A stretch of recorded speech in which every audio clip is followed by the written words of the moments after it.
우리가 읽은 이 12장, 창세기 12장 1절부터 9절의 말씀 가지고 말씀을 나눌 텐데, 제가 여러분들에게 질문 하나 하겠습니다. 여러분, 이사할 때 가장 많이 보는 성경 구절이 어떤 구절이죠? 네? 이사할 때 가장 많이 보는 성경 구절. 생각이 잘 안 나요? 예, 뭐, 생각해. 오늘 읽었잖아요, 우리.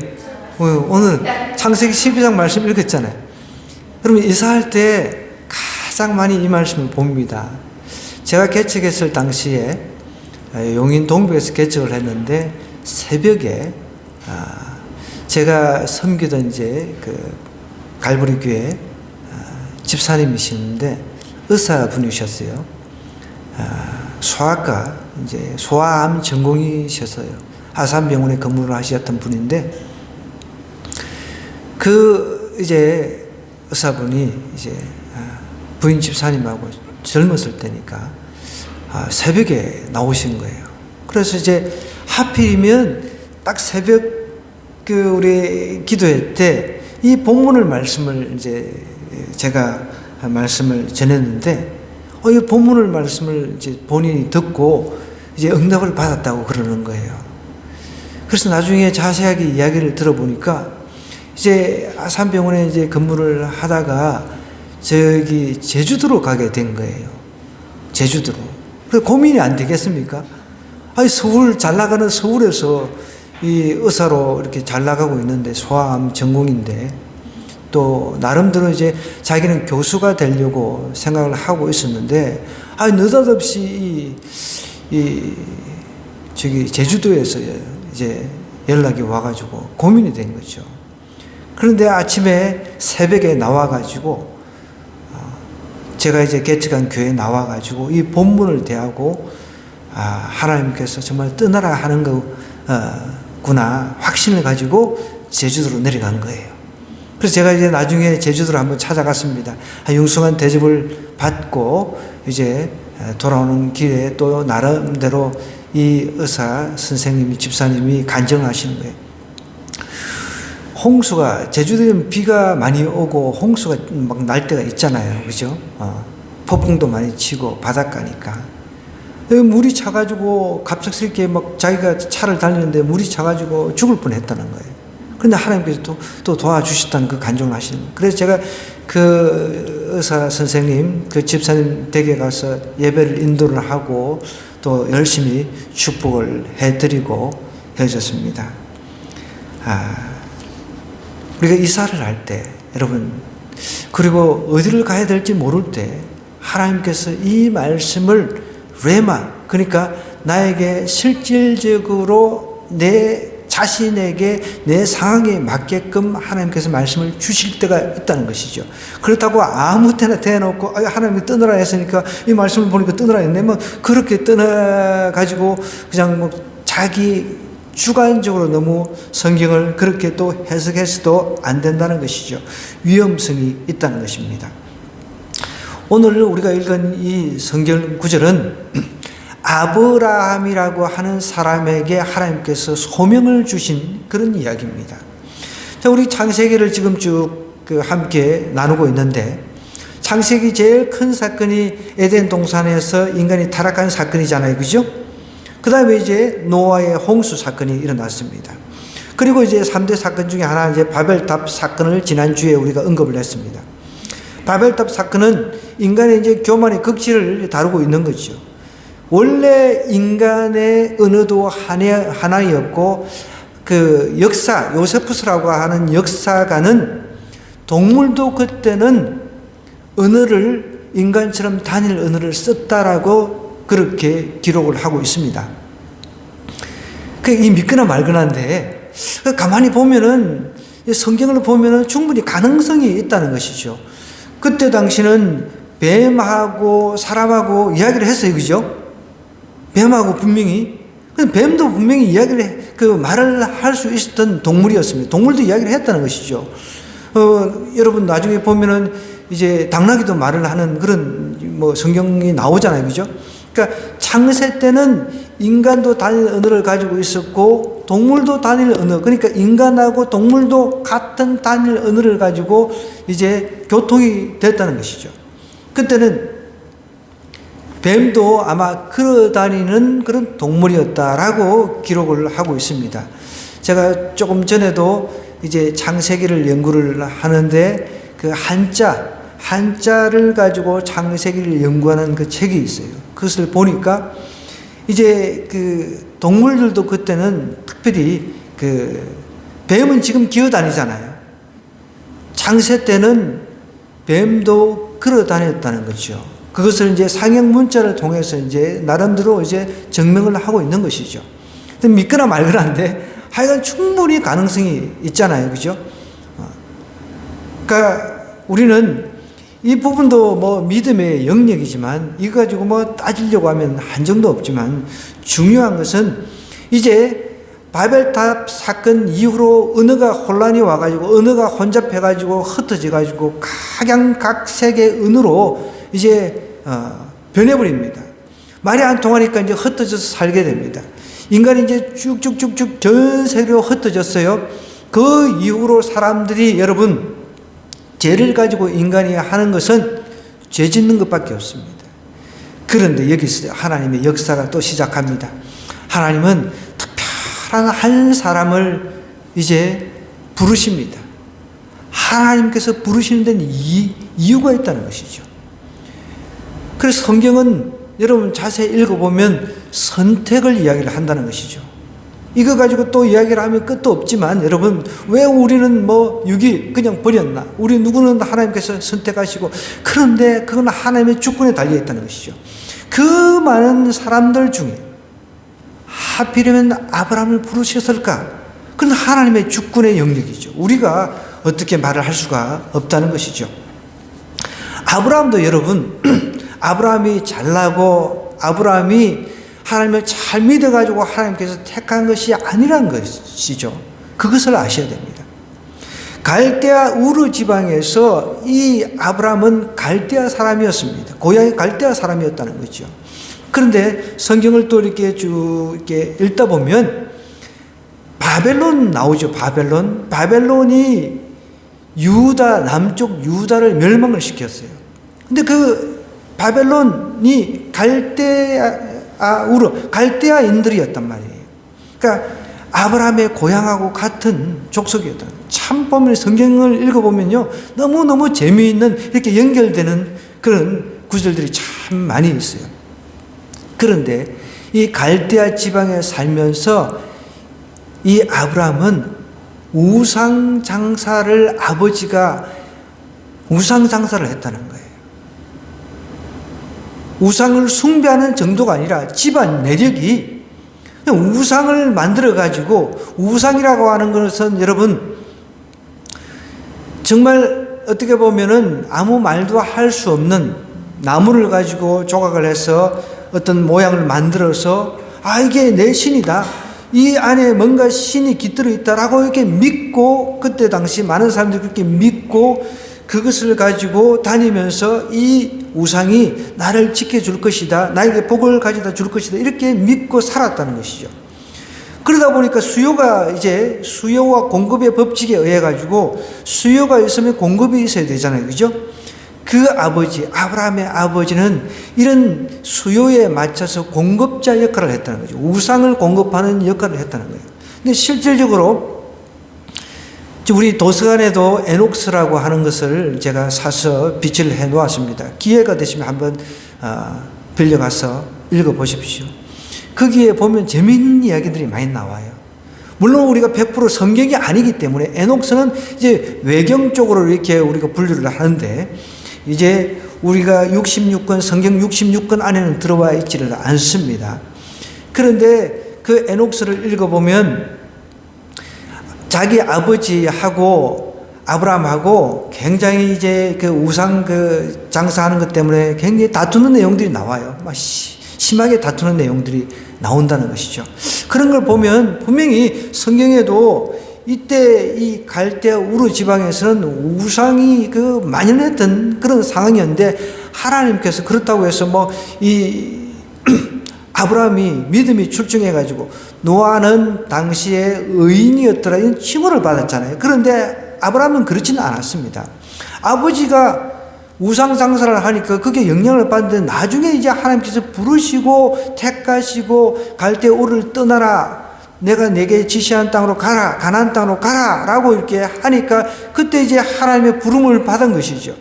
그때부터 이제 하나하나 우상 숭배했던 그것을 끊어냈다는 것입니다. 그래서 아브라함은 우리 믿는 자 입장에서는 믿음의 조상이라고 하는 것이죠.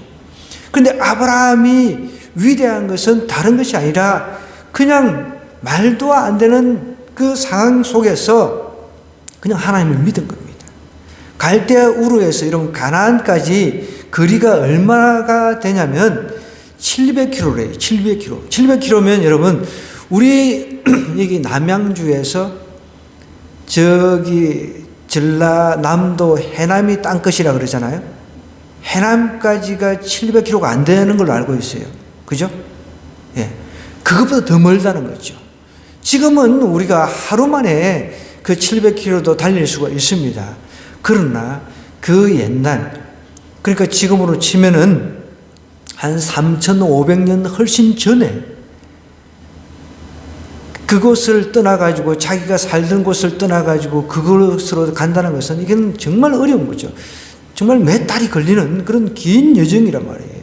그런데다가 오늘 성경에 보면 고향, 친척, 아버지 집을 떠나라고 했는데 그 모든 익숙한 환경을 다 내팽개치고 떠나야 된다는 것은 이건 결단 아니고서는 힘들다는 거예요. 그래서 이런 결단, 믿음의 순종을 했기 때문에 우리는 아브라함을 믿음의 조상이다라고 칭하는 것입니다. 자, 그러면 하나님께서 특별하게 어떤 사람을 택하실 때 택하시는 이유가 있다는 것입니다. 오늘 저와 여러분을 하나님께서 분명히 택해 주셨습니다. 그것을 믿으셔야 돼요. 택해 주시고 마음으로 하나님께서 불러주셨으니까 나는 교회 가기 싫어. 나만 몸도 찌뿌둥하고 어제 늦게 자가지고 막 너무 힘들어. 가기 싫은데. 그런 마음들도 분명히 있습니다. 마음이라고 하는 것은 왔다 갔다 하기 때문에. 그런데도 불구하고 나는 오늘 이날 하나님께서 정말 부활하신 날, 예수님께서 우리 죄를 십자가에 지시고 죽으시고 3일 만에 부활하신 그날 내가 하나님 앞에 예배한 날이야. 이 날은 내가 다른 어떤 약속보다 제일 1순위로 지킨 날이다 하면서 억지로라도 몸을 이끌고 나왔다라고 하는 것은 하나님께서 여러분을 택한 증거가 되는 것입니다.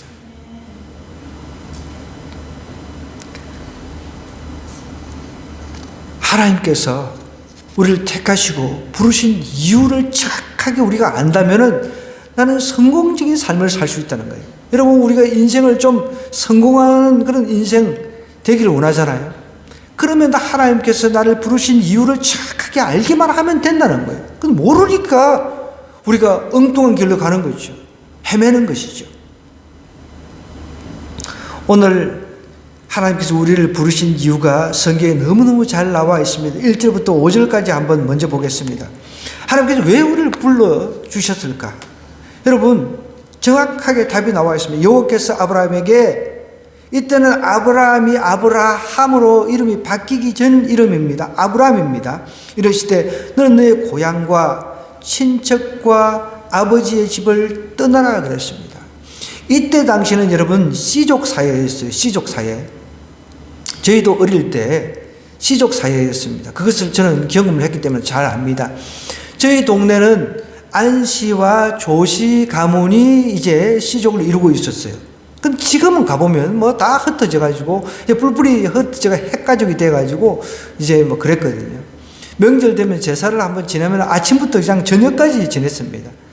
그러니까 뭐 아침까지 이제 아침 새벽부터 준비를 해요. 요즘에는 가보면은 뭐 다들 늦게 일어나 가지고 뭐 그러는데 저희가 그 설날이나 이렇게 되면요, 세배를 하기 위해서 새벽 5시인가 일어났어요. 그 정도면은 이제 추적이 이제 뭐 어느 정도 추정이 되죠. 새벽 5시부터 일어나가지고 막 씻고 옷 이제 설빔이라 해서 옷 그나마 이제 그날 하루 최고 좋은 옷을 꺼내 입고 세배하러 다니는 거예요.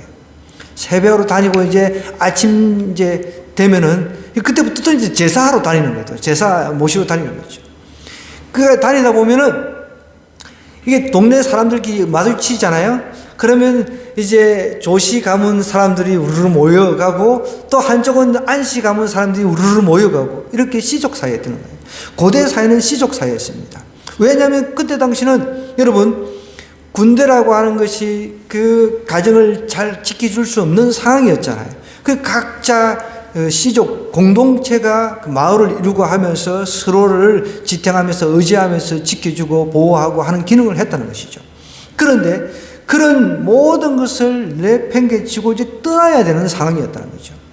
아까 전에 제가 서두에 그 의사 선생님이 이 좋은 환경, 여러분 아산병원이면 우리 빅5에 들어가잖아요. 그죠? 대한민국에서. 그 좋은 환경에서 뭐 많은 월급도 받고 있는데 갑작스럽게 제주도로 가야 되니까 아주 난감했는데 결국은 그 결론은 그 의사 선생님이 제주도에 가가지고 하나님의 음성을 듣고 순종을 해서 가서 어떤 일이 있었냐면 3년인가 있다가 다시금 울산병원인가 그쪽에 교수로 발령을 받았어요.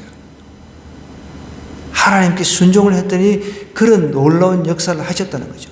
오히려 3년인가 그 제주도에서 아이들을 정말 바닷가에서 좋은 환경 속에서 교육을 잘 시키고 가셨다는 것이죠. 너는 너의 고향과 친척과 아버지의 집을 떠나 내가 내게 보여줄 땅으로 가라! 라고 하나님께서 명령을 하시는데 이 명령을 받고서 이러면 처음부터 할렐루야 아멘 하고 이렇게 순종하는 사람이 어디 있겠습니까? 얼마나 고민이 되겠습니까? 얼마나 고민이 되겠습니까? 시족 공동체에서 자기 혼자만 가야 되는데 이게 쉬운 결정이 아니라는 것이죠. 그러면서 이제 하나님께서 보여줄 땅으로 가라 하면서 이렇게 복을 약속을 하십니다. 그 복이 이렇게 쭉 나와 있어요. 2절에 보니까 내가 너로 큰 민족을 이루게 해주겠다. 큰 민족이라고 하는 것은 여러분 열국을 말합니다. 큰 많은 나라. 그러니까 지금도 이슬람권에서도 아브라함은 선지자입니다. 우리 기독교 이제 문화에서도 아브라함은 믿음의 조상이라고 그러잖아요. 그러니까 열국의 아버지가 된 거죠. 실질적으로. 또 내게 복을 주어 내 이름을 창대하게 하리니 그랬습니다. 창대. 지난주에는 우리 아들이 이 이름을 창대라니까 좀 촌스럽다 그러는데 여러분 이게 뭐 촌스럽다라고 할 수 있지만은 여러분 이게 크게 존귀하다, 크다. 여러분 크다라는 뜻도 있지만 존귀하다는 그런 의미도 있습니다.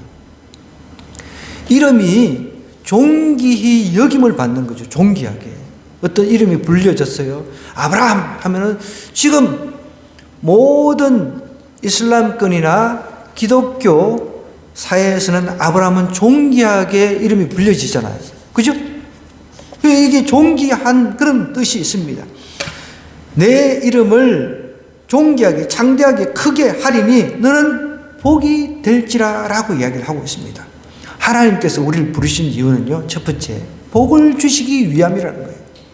여러분, 한 사람 한 사람을 하나님께서 부르신 이유는 복을 주기 위함이라는 거죠. 하나님께서 우리 부르신 이유가 우리 불러가지고 죽으라고 고생시키고 하는 일마다 안 되고 하는 것마다 망하고 그렇게 고생시키려고 하는 것마다 안 되고 뭐 병 걸려 죽고 그렇게 고생시키려고 부르신 게 아니라는 겁니다. 그걸 아셔야 돼요. 하나님께서 우리를 부르신 이유는 뭐라고요? 복을 주기 위해서라는 거예요. 그걸 아셔야 된다는 거예요. 하나님께서 우리를 부르신 이유, 저와 여러분 한 사람 한 사람 부르신 이유는 복을 주시기 위해서란 거예요. 이거는 성경이 말하는 것입니다. 제가 말하는 것이 아니라 보십시오. 그러면서 이제 복이 될지라면서 이렇게 얘기합니다. 너를 축복하는 자에게는 내가 복을 내리고 너를 저주하는 자에게는 내가 저주하리니 땅의 모든 족속이 너로 말미암아 복을 얻을 것이라 하시니라. 자, 너로 말미암아 복을 얻는다는 겁니다. 너로 말미암아는 누구로 말미암아? 아브라함이지. 왜 아브라함 때문에 복을 받습니까? 이 영어 성경을 보면은 두 가지로 해석을 할 수가 있는데 by you, in you 이렇게 씁니다. 하나님께서 아브라함으로 하여금 아브라함 안에서 복을 받게 하신 이유는, 그 근거는 예수 그리스도가 앞으로 아브라함의 후손으로 오시기 때문에, 예수님 때문에 아브라함의 자손들이 복을 받는다는 거예요. 단순히 아브라함 개인 때문에 받는 것이 아니라 아브라함의 후손으로, 믿음의 조상 아브라함의 후손으로 오실 예수님, 인간 예수님, 또 신이신 예수님, 그분 때문에, 그분 안에서, 그분에 의해서 복을 받는다, 그런 뜻이 있다는 거죠. 우리는 여러분 복을 받을 수밖에 없는 존재라는 거예요. 예수님 믿는데도 나는 하는 일도 안 되고 여러분, 그러면 좀 점검을 하셔야 된다. 점검을. 하는 일마다 왜 안 돼? 그러면 점검을 좀 하셔야 된다니까요. 내가 하나님 앞에 불순종하는 게 없는가? 아브라함은 지금 고향과 친척과 아버지 집까지 다 자기의 모든 것을 다 익숙한 것에서 다 떠나야 됐다는 겁니다. 그쪽에서 아브라함이 지금 갈대아 지방에 살면서 자산도 어느 정도 축적한 것 같아요. 충분히. 이때 가난한 상황이 아니었습니다. 성경을 읽어보면. 5절에 보십시오. 아브라함이 그의 아내 사라, 이때 이미 결혼을 했죠. 조카 롯과 하란에서 모은 모든 소유와 얻은 사람들을 이끌고, 소유가 꽤 있었습니다. 소유가 있었으니까 얻은 사람들도 있었다는 거예요. 자녀만 없었어요. 자녀만. 이때 가난하지도 않았습니다. 근데 이런 것들을 다 진짜 끌고 간다는 것, 700km나 되는 긴 여행길을 간다는 것, 이게 쉽냐는 거죠. 하나님께서는 우리에게 복을 주시기를 원하신다는 거예요. 여러분, 세상에 복 받기 원치 않는 사람 누가 있습니까? 그런데 사람들은 그냥 복을 단순히 그 물질적인 복만 생각을 해가지고 냅다 복권만 사가지고 열심히 끌고 제키는데, 여러분, 복권을 사가지고 정말 행복하게 산다라고 하는 사람도 요즘에 드문 것 같아요. 뉴스를 통해서도 보면. 그래서 요즘에 조금 깨가 생겨가지고, 사람들 지혜가 생겨가지고 복권을 사도 와이프한테도 아내한테도 이야기도 안 한답니다. 남편한테도 이야기를 안 하고 혼자 가지고 있다가 직장 생활도 그만 안 두고 당첨되면은 직장 생활도 그냥 계속 한다는 거예요. 내가 복권 당첨됐다 소리도 안 하는 거예요. 잘못하다는 죽을 수도 있고, 그러니까. 돈 많은 거 알고 사람들이 막 넉 달까지 달려드는 경우가 많잖아요. 그러니까 요즘에는 복권을 사놓고 이제 사람들한테 이야기를 안 하는데, 문제는 복권을 사놓고 산 줄도 모르고 당첨될지도 모르고 안 찾아가는 그런 금액이 몇백억이 된대요. 참, 여러분 제발 복권 샀으면 좀 확인 좀 하시고 찾아가세요. 여러분, 하나님은 우리에게 물질적인 복만을 주시기를 원하지 않으신다는 거예요. 이미 아브라함은 이때 물질적인 소유가 넘쳐났습니다. 하나님은 우리에게 복을 주기를 원하신다는 거예요. 무엇 때문에요? 예수님 때문에, 앞으로 오실 예수님 때문에 복을 주기를 원하신다는 거예요. 다른 이유가 아닙니다. 앞으로 아브라함을 통해서, 인간의 역사를 통해서 믿음의 계보를 이제 잇는 사람이 오시는데, 그분은 사람이자 신이라는 거죠. 그분이 오셔야 되기 때문에 그분 안에서, 그분을 통해서 믿는 아브라함의 자손들이 복을 누린다는 것입니다. 그런데 복을 받기 위해서 우리가 해야 될 유일한 게 딱 한 가지가 있습니다. 하나님이 떠나라 그러면 떠나라는 거죠. 떠나는 거죠. 4절입니다. 이에 아브라함이 뭐라고 이야기하면, 왜 말씀을 따라갔다는, 말씀을 쫓아가는 삶, 그것이 복을 누리는 삶이라는 겁니다.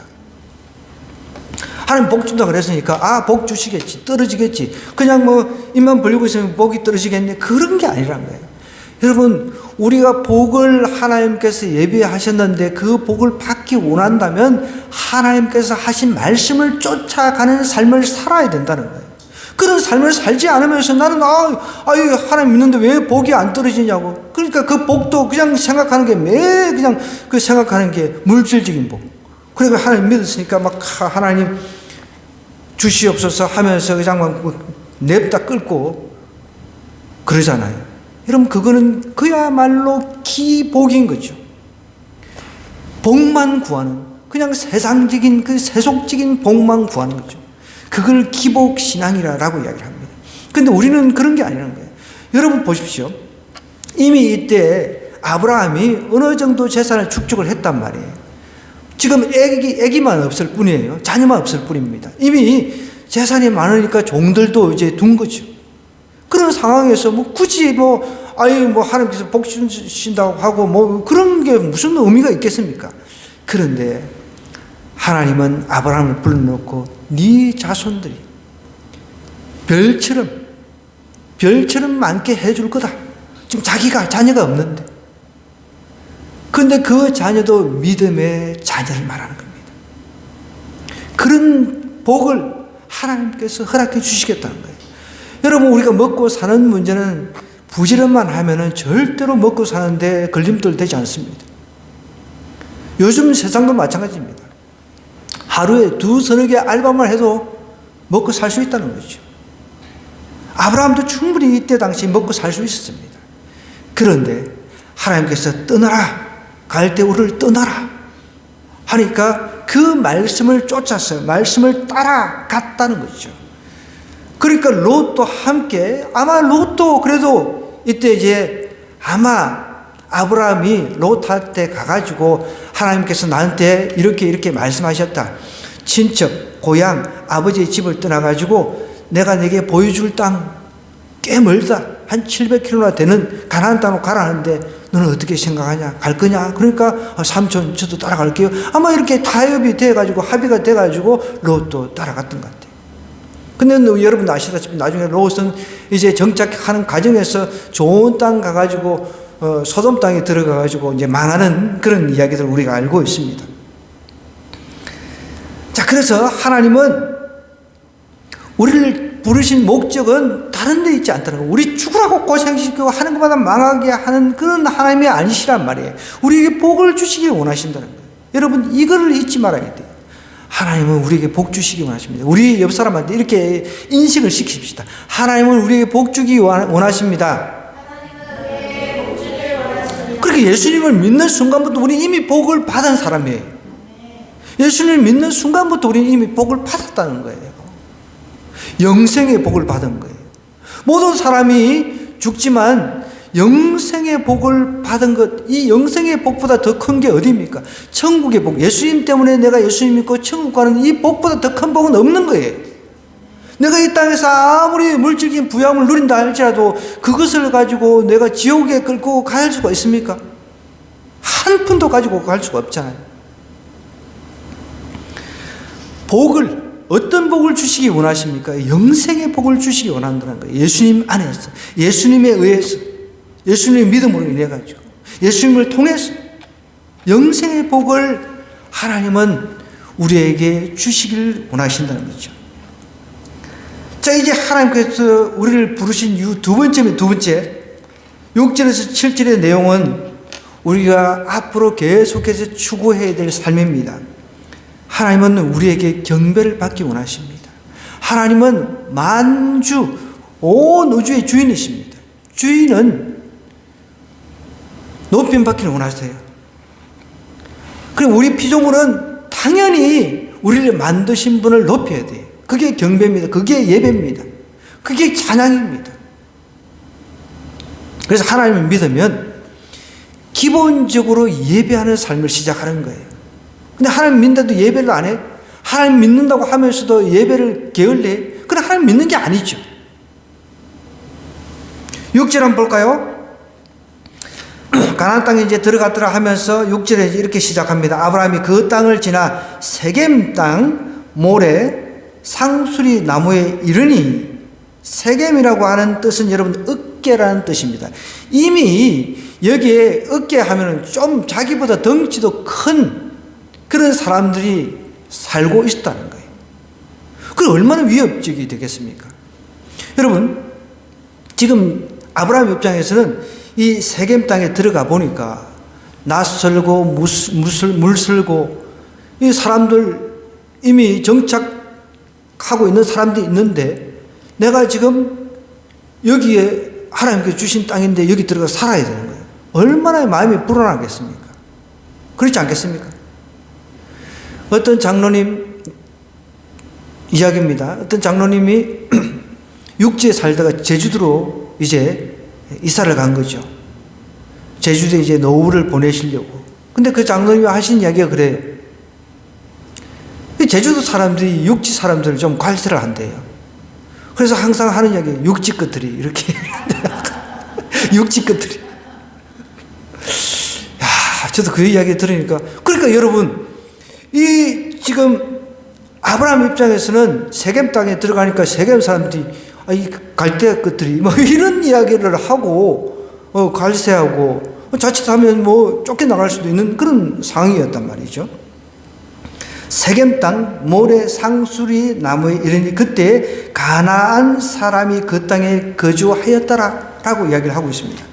가나안 땅에 이미 아주 덩치 좋은 사람들이 살고 있었던 거죠. 아브라함이 세겜 땅에서 제일 먼저 한 게 제단을 쌓고 가나안 땅의 삶에 이제 직면할 수 있는 에너지를 이 예배를 통해서 하나님을 경배함으로 인해서 그 얻는 그 힘을 가지고 이제 살기 위해서 하나님 앞에 제단을 쌓습니다. 제단이라고 하는 게 예배죠, 예배. 예배 드릴 때 여러분, 우리가 공급받는 게 영적인 힘입니다. 그래서 새로운 한 주를 이렇게 시작하잖아요. 이제 주일날, 우리는 주일부터 하루가 시작되는 거죠. 이때 하나님께로부터 영적인 힘을 공급받아서 세상 험난한 그런 험난한 삶을 시작하는 거예요. 여러분, 우리 삶도 얼마나 험난합니까? 치열한 경쟁 사회 속에서 우리 살아남아야 되잖아요. 그런데 우리는 우리의 능력으로 살아남는 것이 아니라 하나님께로부터 능력을 받아가지고 공급을 받아가지고 세상에 나가는 거예요. 우리 학생들 이제 학기가 시작되면 바쁘잖아요. 그래서 저는 이렇게 강조합니다. 바쁠수록 기도하고, 바쁠수록 하나님 앞에 예배하고, 바쁠수록 하나님 앞에 말씀 보고, 그렇게 하루를 시작하라. 그것도 예배입니다. 꼭 우리가 주일날 모여서만 드리는 게 예배가 아니라, 내 삶이 예배로 시작하면은 하나님께서 그 삶을 통해서 나에게 영적인 힘을 주신단 말이에요. 그 힘을 가지고 내가 세상에 나가서 어려움도 이겨내고 또 여러 가지 환난도 이제 이겨내고 이제 그걸 헤쳐나간다는 거죠. 아브라함은 여기 가가지고 제일 먼저 했던 게 장막 쳐서 이제 딱 그 살집에 있으면 하나님 앞에 나아가서 먼저 제단을 쌓고 예배를 드렸다는 거예요.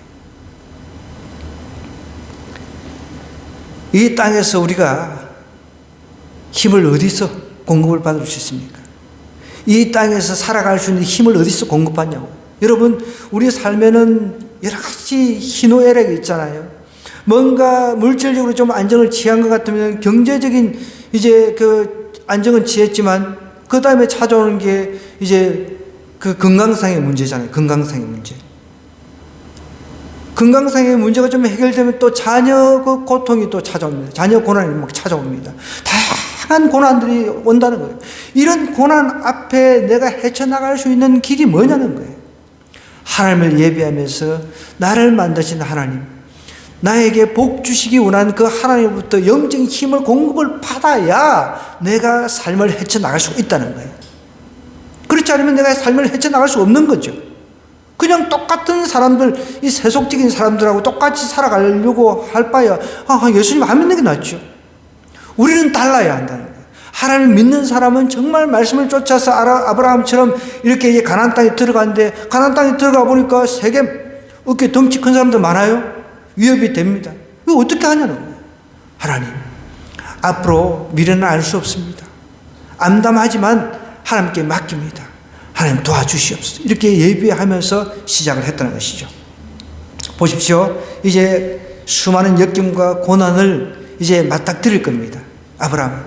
그런데 예배할 때 하나님께서 예배 때마다 말씀을 통해서 우리에게 말씀하시잖아요. 그죠? 그것을 통해서 오늘도 마찬가지잖아요. 하나님이 우리를 부르신, 각자를 부르신 이유는 복 주시기 위함이라고 했으니까 얼마나 이 복이 힘이 됩니까? 그 복이 단순히 내한테 막 하나님께서 로또 번호 가르쳐 주시려고 하는 것보다 이런 게 아니잖아요. 그죠? 영적인 복. 나는 이미 세상을 초월한 이중 국적자입니다. 천국 국적자란 말이에요. 예수님 때문에. 그 천국을 소망하면서 살아가는 사람 입장에서는 이미 천국 시민이기 때문에 이 세상의 어떤 어려움도 그 천국 시민권자로서 이겨낼 수 있는 힘이 하나님으로부터 공급이 되어지고 있다는 거예요. 그걸 생각하셔야 되는 거죠. 하나님은 우리를 통해서 경배를 받기 원하십니다. 하나님의 여러분, 돈이 없어가 우리한테 돈을 받기 위해서 너 돈 많이 벌어와. 그래, 돈 많이 갖다 바치라. 그런 말 하신 적이 어디 있습니까? 하나님 모든 우주의 주인이신데. 그렇잖아요. 하나님이 부족한 게 뭐가 있습니까? 하나님은 다른 것 받지를 않으세요. 하나님께서 받으시기 원하시는 것은 경배입니다. 하나님 정말 감사해요. 하나님 너무 사랑해요. 하나님 내 어려움 극복하게 해주셔서 감사합니다. 하나님 정말 험난한 삶이지만 하나님께 모든 걸 맡길게요. 하나님 말씀대로 살게요. 이렇게 고백하고 하나님 앞에 나아가는 사람을 하나님께서 지금도 찾고 계시다는 거예요. 그러냐 하나님께서 그 사람한테 복을 주시지 않겠습니까? 그럼 그 받은 복을 갖다가 결국은 또 다른 사람에게 이제 전해주라는 거예요. 복의 근원. 예전 성경은 복의 근원 이런 이제 표현을 썼는데 지금 여기 보면은 복이 될지라 그랬잖아요. 복. 우리 자신이 복이 되야 된다는 거예요. 그래서 내가 예수님 믿어가지고 하나님 믿어가지고 잘 돼요. 영적으로도 천국 소망 가지고 살죠. 이 세상 가운데서도 힘차게 일을 합니다. 또 우리 학생들 힘차게 공부를 합니다. 그런 가운데서 하는 것마다 좀 부딪히고 어려운 거 있지만 하나님께서 헤쳐나가게 해주시면서 점점 소유도 그렇고 또 건강도 그렇고 다 잘 되도록 하나님께서 해주시는 거예요. 그거 가지고 뭐 하냐는 거예요. 그거 가지고. 하나님께서는 마지막으로 그것 가지고 복을 가지고 정인의 삶을 살아라. 하나님께서 우리에게 원하시는 건 정인의 삶입니다. 최종적으로는. 복을 주시기 원하신다고 했죠. 하나님께서 우리에게. 그리고 하나님은 경배를 받기 원하신다 그랬죠. 그러고 나서 이제 우리가 하나님께로부터 받았잖아요. 그것을 가지고 어떤 삶을 살아라고요? 정인의 삶입니다. 하나님을 증거하는 거예요. 하나님께서 나에게 복을 주셨다. 하나님께서 나에게 복을 주셔서 내가 건강해졌습니다. 예전에는 내가 건강을 망쳐가지고 술, 담배로 건강을 망쳤지만 이제 예수님 믿어가지고 건강해졌습니다. 당신도 예수님 믿으세요. 하나님께서 나에게 물질을 주셨어요. 예전에는 내가 가난했지만 지금은 난 넉넉합니다. 내 식구 먹고 살 수 있는 그런 충분한 여유가 있습니다. 나머지는 내가 다른 사람들 돕기를 원합니다. 또 어려운 사람들 돕기를 원합니다. 구제하기를 원합니다. 선교하기를 원합니다. 그런 정인의 삶을 살아라고 살라고 하나님께서 우리를 불러주셨다는 거예요. 7절부터 9절을 보십시오. 우리 한번 보겠습니다. 여호와께서 아브라함에게 나타나 이르시되 내가 이 땅을 내 자손에게 주리라 하신지라. 하나님께서 가나안 땅을 주리라 하셨다는 거죠. 그래 지금도 이게 분쟁의 씨앗이 되고 있는 거예요. 하나님은 이스라엘 백성들에게 가나안 땅, 지금 살고 있는 이스라엘 땅이 이제 가나안 땅이란 말이에요. 그죠? 그것을 하나님 땅이라고 했는데 지금 이미 이 앞에 세겜, 그러니까 어깨가 엄청 이제 높은 덩치 좋은 사람들 살고 있단 말이에요. 그 사람들을 다 이제 쫓아내는 바람에 이제 분쟁이 시작이 된 거죠. 그 땅이 이제 팔레스타인 지역에 이미 사람들이 살고 있으니까 사람들이 살고 있었는데 그 사람들 다 이렇게 몰아내는 정복 전쟁을 여호수아가 하잖아요. 지금까지 그게 이제 서로 이제 분쟁의 씨앗이 되고 있는데 최근에 보니까 이제 트럼프 대통령이 지금 이제 가자지구 그거를 갖다가 이제 개발을 할 것이다. 그게 기존에 이제 살던 사람들은 이제 다 이제 어디로 이제 떠나야 되는 그런 상황이 됐는데 그거 가지고 또 이제 논란이 많이 일어나고 있죠. 이스라엘 사람들은 이 구절을 근거로 해서 봐라. 성경 창세기 하나님께서 이 땅을 우리에게 주셨다. 이렇게 이제 주장을 하는 것이죠. 하나님께서 내 자손에게 주리라 하신지라. 자기에게 나타나신 여호와께 하나님께 나타나신 여호와께, 하나님께서 이제 여호와 하나님, 여호와라고 하는 뜻은 언약의 하나님입니다. 언약의 하나님께서 그가 나타나신 그 은혜를 기념해서 그곳에 제단을 쌓고 거기서 베델 동쪽 산으로 옮겨 장막을 치니 서쪽은 베델이요 동쪽은 아이라. 그가 이곳에서 여호와께 제단을 쌓고 가는 곳곳마다 경배를 드렸다는 거예요. 가는 곳곳마다 예배를 드렸다는 겁니다. 여호와의 이름을 부르더니 점점 남방으로 옮겨 갔더라 하고 표현하고 있습니다.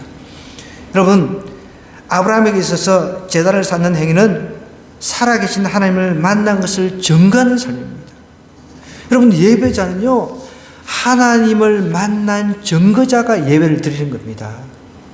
하나님을 만나는 그런 경험이 없는데 어떻게 예배를 드리겠습니까? 어떻게 예배를 사모하겠습니까? 억지로 나온 거죠. 소 여러분, 저는 소를 키워봤잖아요. 억지로 물가로 끌고 가는 거 쉽지가 않습니다. 꽃두레를, 저도 지금도 이제 막 사투리가 막 생각이 나는데, 꽃두레를 하나. 하여간 뭐 어쨌든, 그거를 이제 끌고 코에다가 이제 그걸 코를 뚫어요. 송아지 때 막 도망가고 그러니까 그 불로 이렇게 달고 가지고 이제 찔러가지고 코를 뚫어가지고 그 고리를 걸어가지고 줄을 매가지고 뭐 우리는 자라 우라 이렇게 해요. 자라 우라 뭐 이렇게 해가지고 오른쪽으로 당기면 소가 이제 오른쪽으로 따라오고 그거 이제 순종을 그냥 강제로 하게 하는 거죠. 안 그러면 자기만 아프니까. 그렇게 해서 소를 갖다가 예를 들어서 물가에 끌고 갔지만 물까지 억지로 먹일 수는 없잖아요. 여러분도 우리가 하나님을 경험을 하면, 하나님을 인격적으로 경험을 하면 예배 드리지 않을 수가 없는 거예요. 하나님의 인격적으로 경험을 하지를 못하니까 당연히 정인의 삶도 살 수가 없는 것이죠.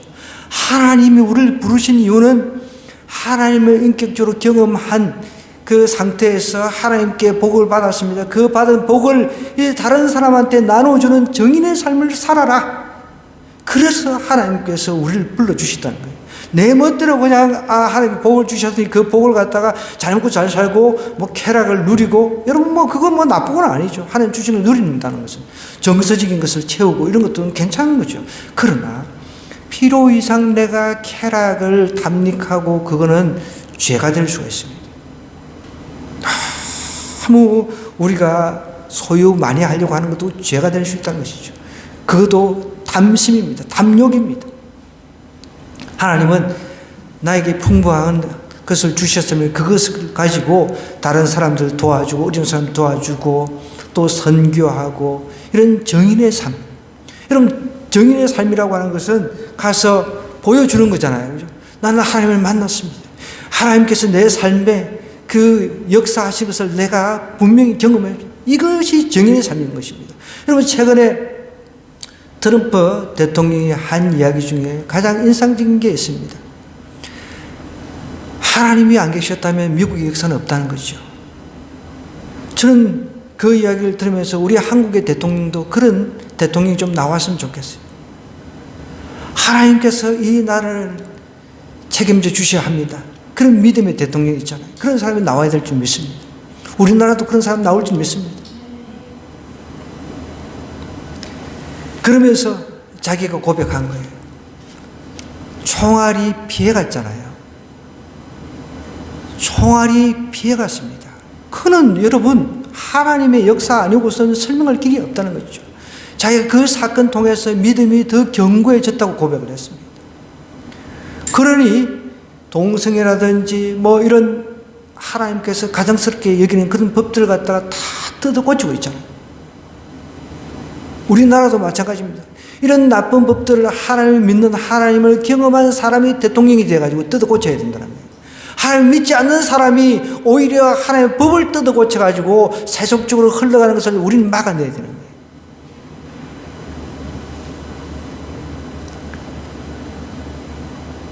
오늘 본문 말씀해 보면 아브라함은 제단을 쌓은 것이 2번 나와요. 세겜에서 한 번, 또 한 번은 벳엘이라고 하는 것은 하나님의 집이라는 뜻입니다. 베델 동편에서 장막을 쳤습니다. 그러면서 지경을 넓혀 점점 남방으로 옮겨왔어요. 여기서 이제 아이가 나오죠. 아이성이 나오죠. 폐허의 무더기라는 뜻입니다. 아이성은. 어찌 보면 가는 곳곳마다 장막을 치고 제단 쌓는 것 같았는데 이 말은 어디를 가든지 예배의 삶을 살았다는 뜻입니다. 가정에서건 직장에서는 항상 영향력을 끼치면서 예배자, 즉 주님을 만난 정인으로서의 삶을 살았다는 뜻입니다. 네덜란드의 유명한 크리스찬 할머니 코리텐 붐 여사라는 분 이름은 한 번쯤은 들어보셨을 거예요. 이분의 그 일화가 있는데 그가 히틀러의 나치 수용소에 붙들려 갔을 때 이런 기도를 했답니다. 하나님, 여기서도 하나님만 예배할 수 있다면 저 불평하지 않을게요. 여러분, 나치 수용소는 그냥 다 죽어나가잖아요. 그곳에 들어가가지고 이런 기도를 했대요. 참 대단한 분이죠. 하나님, 여기서도 하나님만 예배할 수 있다면 저 불평하지 않을게요.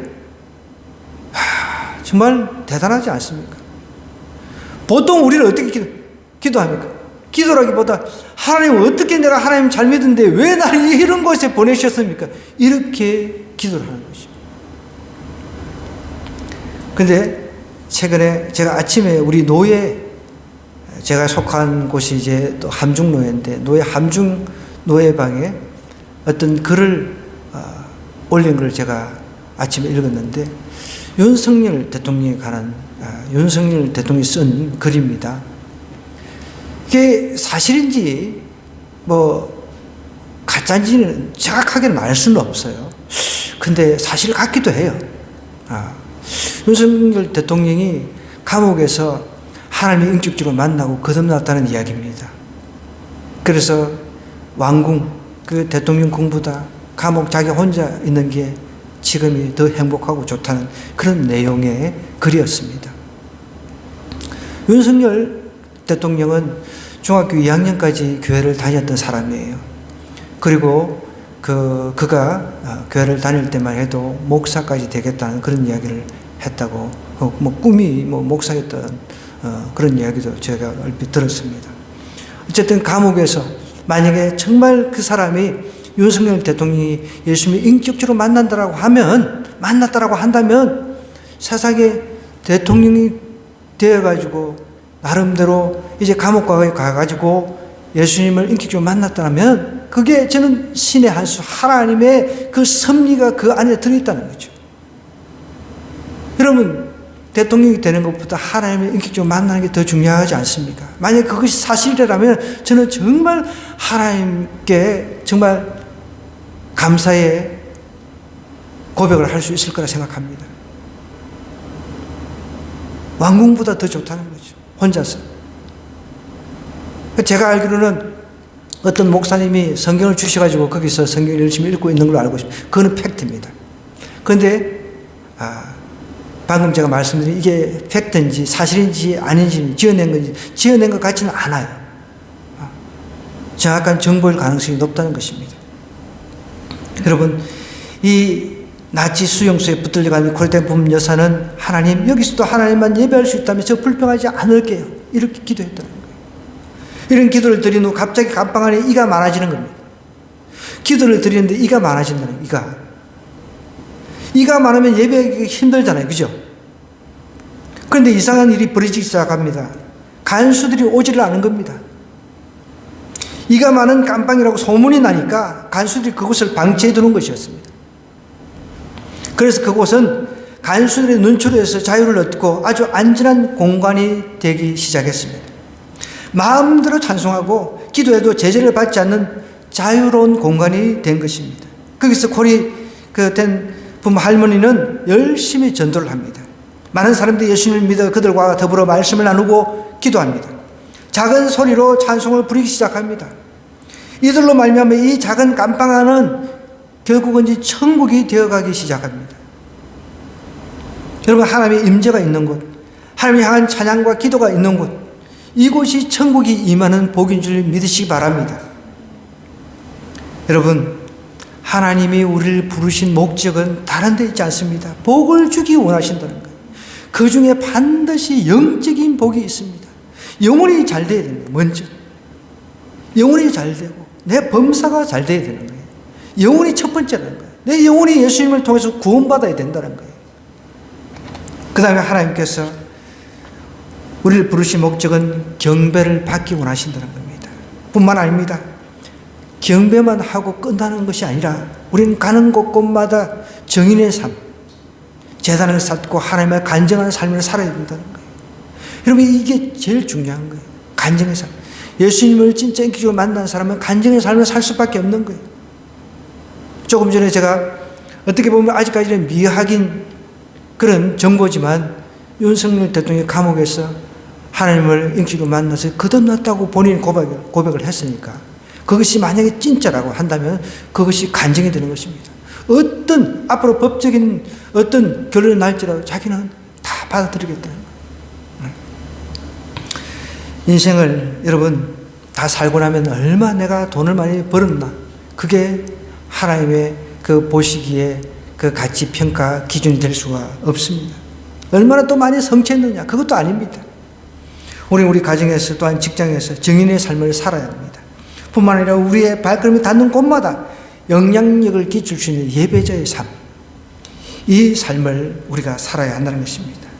진정한 예배의 삶, 진정한 정인의 삶, 이게 복받은 사람입니다. 이번 한 주 복받은 사람으로서 정인의 삶을 살기를 주님으로 간절히 부탁드립니다.